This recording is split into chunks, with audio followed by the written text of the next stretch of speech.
Institute is a place that brings together a number of independent groups and puts them in an environment which is conducive to collaboration. And the unusual feature of this institute is that it brings together those research groups from people that are in the Faculty of Health Sciences as well as the Faculty of Science.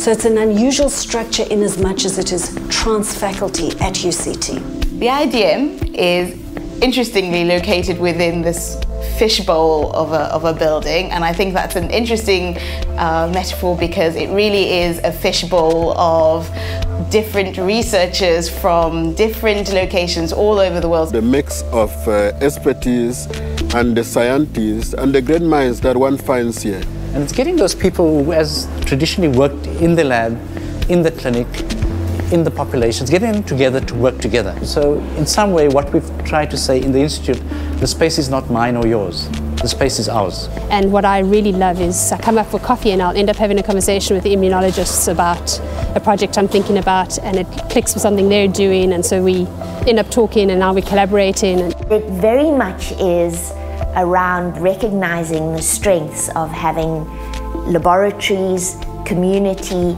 and clinical expertise in one building. And I think the richness of that makes us unique and certainly almost gives us a responsibility to exploit that to the fullest. And one of the exciting things about South Africa is that it really is in transition. And where previously we would expect a country coming through transition to have a reduced burden of infectious diseases as chronic diseases increases, what we have in this situation is a high burden of HIV and TB and an emerging burden of sort of hypertension and diabetes. And these diseases don't just coexist, some of them also interact. I live in a city of about 3.5 million people. We notify more tuberculosis in this city than the whole of the United States of America and a good part of Europe. Then I work in a community where, our incidence of HIV still today, even though we have antiretrovirals and we have messages and we're telling people every day about how to protect themselves from HIV, a young woman has an incidence of about 7%.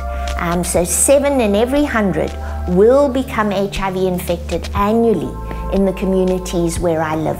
So that's the reality of South Africa. It is all around us. One of the most sustainable interventions would be to develop a new and better vaccine to prevent tuberculosis. And we cannot do it on our own. We have to be in a home where there are many other quality researchers, academics with which we can interact. And the IDM is the ideal home for such an endeavor. We're situated in the epicenter of the HIV-TB co-epidemic. We're in a place where we can ideally address that huge problem. We are located where we are needed most and where we can easily train future scientists. I think for that reason, doing the research here in the place where it's really needed and having access to the kinds of specimens and so on that we have is really advantageous.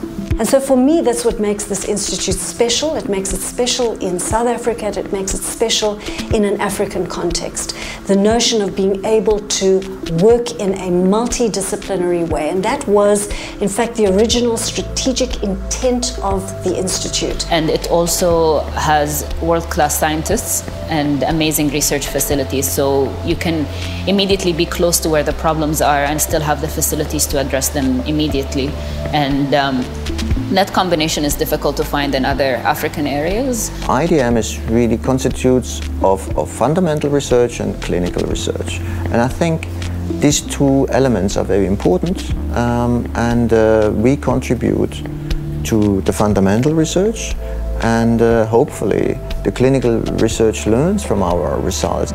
We fulfill a very critical basic science, physical science component to the work that's done here. So we interface very strongly with the clinical groups in the Institute, but provide the technology-driven angle to be able to address the fundamental biomedical problems. IDM allows for a cross-discipline collaboration. It allows a researcher like myself who does transition between those aspects to really do that quite easily, because I can draw from the strengths that exist in all of those fields in the Institute. And it's key to have people that are strong in those particular disciplines, so the basic science, the clinical, and the public health, but also have people that are able to transition between the different disciplines. The most exciting project we've been involved in is to make HIV vaccines, of which we've got 2 vaccines that have gone to clinical trial. This is a huge project, so although I led the project, it involved a lot of different disciplines and a lot of senior people. But what the IDM does is bring all these different people together and different expertise to drive projects. The IDM itself has given H3D a very important position to tap into in terms of the complementary expertise to allow drug discovery to be conducted in an integrated manner, because it requires multiple disciplines which are very well represented within IDM. One of our goals is to train in Africa for Africa. Capacity development is a major goal of this institute, and we have implemented over the last 5 or 6 years 3 specific initiatives that are aimed at increasing the flow of students, both in the basic sciences and in the clinical track, from master's, PhD or medical qualification right the way up through to early career investigators. So that we could get a body of junior investigators within the institute who were conducting relevant infectious diseases research. Training the next generation of African scientists is really important. I'm one of them, and I'm training other younger students to become scientists. And our focus here is not just on the science, but also on the scientists. I think it would be good when people drive past on the freeway and they see the glass building of the IDM, that they say, that's where all these discoveries are taking place. As people might drive past Fortescue and say, yeah, that's where the first heart transplant took place.